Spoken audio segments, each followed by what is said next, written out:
Hello guys, आज हम पढ़ेंगे एमए पार्ट 1 से किशोरावस्था में शारीरिक विकास कि किशोरावस्था में शारीरिक विकास क्या है। आज हम जानेंगे। किशोरावस्था में शारीरिक विकास बड़ी तीव्र गति से होती है, यानी किशोरावस्था में शारीरिक विकास जो होता है बहुत तीव्र गति से होता है। जैसे कि जोन्स के अनुसार कि जब बालक से वयस्क व्यक्ति बनता है तब बाल्यावस्था के अंतिम चरण में व्यवहार को शारीरिक विकास के अप्रत्यक्ष प्रभाव का महत्वपूर्ण ढंग से वो प्रभावित करते हैं। यानी जब बालक से वयस्क व्यक्ति में परिवर्तन करता है तो वो अप्रत्यक्ष रूप में वो दिखाई देता है। जैसे कोल एवं मॉर्गन ने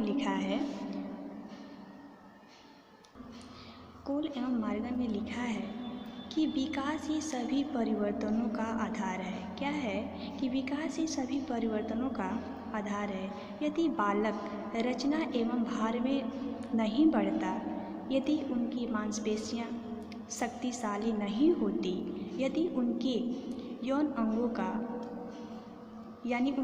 अंग का विकसित नहीं होते, यदि उसकी आंतरिक अंगों का आकार नहीं बढ़ता, यदि उनकी विकासशील नहीं करते, तो बालक कभी भी प्रौढ़ नहीं हो सकता।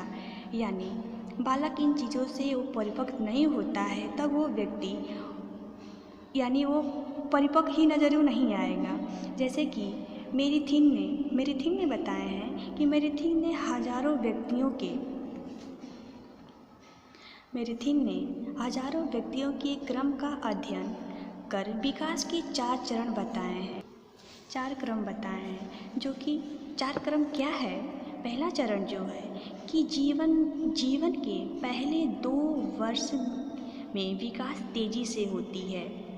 सेकेंड क्या है कि 11वें वर्ष तक विकास में गति धीमी हो जाती है। और तीसरा पॉइंट है कि 11 से 15वें वर्ष तक विकास की गति में तेजी आती है। और चौथा क्या है आपका कि 16 से 18 वर्ष में विकास की गति धीमी हो जाती है। यानी पहले जो पहला पॉइंट है कि जीवन की विकास 2 वर्ष में विकास तेज़ी से होती है, फिर उसके बाद से मंद रह जाती है, फिर उसके बाद से वो लास्ट में जाकर के वो धीमी हो जाती है। यानी स्टार्टिंग में बढ़ती है, फिर बीच में बढ़ती है और लास्ट में जाकर के वो क्या होती है, फिर धीमी पड़ जाती है। जैसे कि किशोरों में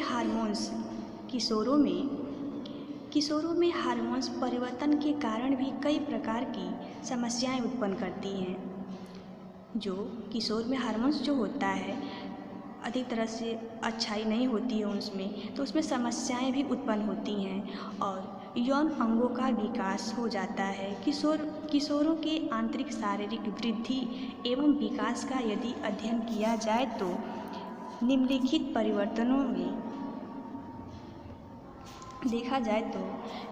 परिवर्तन देखने को मिलते हैं।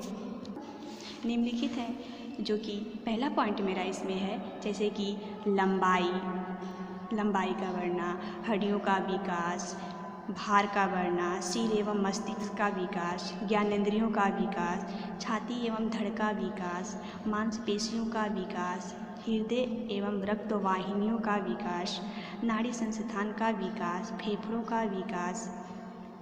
नेक्स्ट है पाचन अंगों का विकास, अंतःस्रावी ग्रंथियों का विकास, यानी त्वचा में परिवर्तन। जो जिसमें पहला मेरा था लंबाई क्या है कि प्रायः लड़कियां 14 वर्ष में व लड़के 16 वर्ष की आयु में शारीरिक दृष्टि से परिपक्व हो जाते हैं और बालकों में अधिकतम शक्ति 17 वर्ष की आयु में परिलक्षित हो जाती है। और 15 वर्ष की आयु में जो होता है, जो 15 वर्ष की आयु में लड़के एवं लड़कियों की लंबाई क्या होती है, एकदम सेम बराबर होती है। जब दोनों 18 वर्ष में पहुंच जाते हैं तो लड़कियों की अपेक्षा जो लंबाई होती है वो 21/2 मतलब यानी कि 3 इंच तक वो बढ़ जाती हैं। नेक्स्ट है भार क्या है कि प्रारंभ में किशोरावस्था किशोरावस्था की बालिकाओं का भार होता है अधिक हो जाता है और अंत में बालकों का भार लगभग 25 पाउंड और बालकों से बढ़ जाता है और प्रौढ़ बालक होते हैं 152 पाउंड और सामान्य बालक का जो होता है 16 वर्ष में भार कितना होता है 16 वर्ष की आयु में उनका भार हो जाता है 142 पाउंड का वो हो जाता है। जैसे कि एलिजाबेथ यानी हल्लाक ने बताए हैं। हल्लाक के अनुसार कि किशोर में पहले लंबाई में वृद्धि होती है, फिर बाद में भार में वृद्धि होती है, फिर किशोरावस्था में वृद्धि होती है जो हड्डियों या मांसपेशियों का विकास के कारण होती है। नेक्स्ट है मेरा हड्डियों का विकास। हड्डियों का विकास क्या है कि किशोरावस्था में किशोर व किशोरियाँ दोनों की हड्डियों में पूर्ण रूप से मजबूती आती है और 14 वर्ष में हड्डियों की जो संख्या होती है जो 14 वर्ष में होती है हड्डियों की कुल संख्या होती है 350 तक वो पहुँच जाती हैं। लड़कों की अपेक्षा लड़कियों की पूर्णता या दृष्टि से 2 वर्ष में पूर्ण ही हो जाते हैं और 13 से 14 यानी 13 से 14 वर्ष की अवस्था में प्रायः उनके जो दांत होते हैं 27 से 28 दांत वो निकल जाते हैं। नेक्स्ट है मेरा सिर एवं मस्तिष्क का विकास। सिर एवं मस्तिष्क का विकास क्या है कि सिर एवं मस्तिष्क की अधिकतम वृद्धि बाल्यावस्था में ही होती है किंतु किशोरावस्था में यह निरंतर जारी रहती है और 15 से 16 वर्ष की आयु में जो है 15 से 16 वर्ष की आयु में लगभग पूर्ण विकास हो जाता है यानी पूर्ण रूप से वो 15 से 16 वर्ष की आयु में उनका विकास हो जाता है। इस आयु में मस्तिष्क का जो भार होता है मस्तिष्क की जो भार होता है वेट होता है वो 1200 से 1400 ग्राम के मध्य का वो होता है। नेक्स्ट है मेरा ज्ञानेंद्रियों का विकास।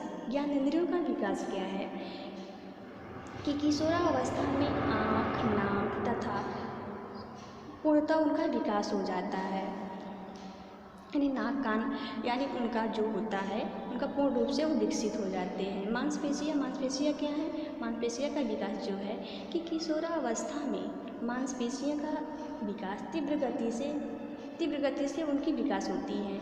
मांसपेशियों की जो दृष्टि होती है वो मोटी हो जाती है और इनके द्वारा शरीर के सभी अंग महत्वपूर्ण नियंत्रित होने के कारण तीनों प्रकार की रेखाएं यानी धारीदार रेखाएं चिकनी मांसपेशियां पूर्ण परिपक्व हो जाती हैं यानी धारीदार रेखाएं जो होती हैं वो दिखाई देने लगती हैं। नेक्स्ट क्या है छाती एवं धड़ का विकास। छाती एवं धड़ का विकास क्या है कि किशोरावस्था में छाती एवं धड़ का विकास भी तीव्र गति से होता है। लड़कियों में यह तीव्र गति से होता है यानी जब ये जो होता है छाती एवं धड़ का विकास होता है यानी लड़कियों में बहुत तेज़ी से नज़र हमें देखने को मिलता है जैसे उनकी स्तनों का बढ़ना उनकी लंबाई बढ़ना भार बढ़ना यानी सब उनकी मतलब कि उनकी बॉडी में मुझे दिखाई यानी नज़र परिवर्तन देखने को मिलता है। नेक्स्ट है मेरा हृदय एवं रक्तवाहिनियाँ। हृदय एवं रक्तवाहिनियाँ क्या है कि किशोरावस्था में हृदय एवं रक्तवाहिनियों का पूर्ण विकास हो जाता है और 12 वर्ष की अवस्था तक हृदय का भार जन्म के भार की अपेक्षा 7 गुना हो जाता है तथा किशोरावस्था में पूर्ण होते वो 12 गुना वो हो जाता है यानी 12 गुना वो बढ़ जाता है। और किशोरावस्था में रक्तवाहिनियों का विकास भी शरीर के अनुपात में बढ़ जाता है तथा अब वे चौड़ी व मोटी हो जाती हैं यानी अब जो उनकी नसें होती हैं चौड़ी व मोटी वो बन जाती हैं। नेक्स्ट क्या है फेफड़ों का विकास। फेफड़ों का विकास क्या है कि किशोरावस्था में फेफड़ों के आकार एवं भार में ही भी वृद्धि होती है। किशोरावस्था में जो होता है कि फेफड़ों के आकार एवं भार में ही वृद्धि होती है। फेफड़ों के आकार में वृद्धि होने से किशोर के श्वसन क्रिया की क्षमता में भी वृद्धि होती है जिससे फलस्वरूप वह वयस्कों की तरह जो विकास होता है जैसे तो वो व्यक्ति क्या कहते हैं कि वयस्कों की तरह वो सांस लेना शुरू करते हैं। और लड़कियों में फेफड़ों का विकास यानी जो लड़कियों में फेफड़ों का विकास जो होता है लड़कों की तुलना में थोड़ा सा वो पहले होता है। नेक्स्ट क्या है पाचन अंगों का विकास। पाचन अंगों का विकास क्या है कि किशोरावस्था की शुरुआत में यानी किशोरावस्था की स्टार्टिंग में पाचन अंगों का तीव्र गति से विकास होता है, जो कि किशोरावस्था के अंत तक वो मंद पड़ जाता है यानी धीमी पड़ जाता है और आंतों की गोलाई तथा लंबाई बढ़ जाती है और आमाशय भी क्या होता है उनका वह बढ़ जाता है आमाशय भी बड़ा हो जाता है वह इसकी दीवार मोटी हो जाती है। इस अवस्था में लड़कियां क्या करती हैं, लड़कियां डाइटिंग पे रहना चाहती हैं यानी कम भोजन करना चाहती हैं, अपनी मतलब शरीर को सेफ्टी रखना चाहती हैं, वो मतलब कि बहुत कम थोड़ा सा भोजन करना चाहती हैं। ये रहा मेरा पाचन अंगों का विकास। नेक्स्ट क्या है कि अंतःस्रावी ग्रंथियों का विकास। अंतःस्रावी ग्रंथियों का विकास क्या है कि अंतःस्रावी ग्रंथियाँ क्या हैं कि किशोरावस्था में जो होता है कि किशोरावस्था में अंतःस्रावी ग्रंथियाँ पूर्ण रूप से विकसित हो जाती है यानी पूर्ण रूप से विकसित हो जाती है भली प्रकार से, तथा इसमें हार्मोन्स का स्राव होने लगता है और यौन हार्मोन्स के श्रावण के कारण ही यानी हार्मोन्स के कारण ही लड़कियों में स्त्रीत्व या तथा लड़कों में पुरुषत्व के गुण जो दिखाई देते हैं, जैसे मासिक धर्म का आना यानी उनके बहुत सारे गुण जो दिखाई देने लगते हैं। नेक्स्ट मेरा क्या है, त्वचा में परिवर्तन। त्वचा में परिवर्तन क्या है कि त्वचा में परिवर्तन जो मेरा है किशोरावस्था में बालिकाओं की त्वचा जो होती है वो महत्वपूर्ण परिवर्तन दिखाई देने को मिलते हैं। उनकी त्वचा क्या होती है, मुलायम होती है, चिकनी होती है, गुलाबीपन होती है, कांतिमय बाल होते हैं, यानी सब कुछ उसमें मुझे परिवर्तन नज़र आते हैं। और त्वचा में परिवर्तन हम बता रहे हैं। नेक्स्ट है यौन संबंधित ब्राह्म परिवर्तन।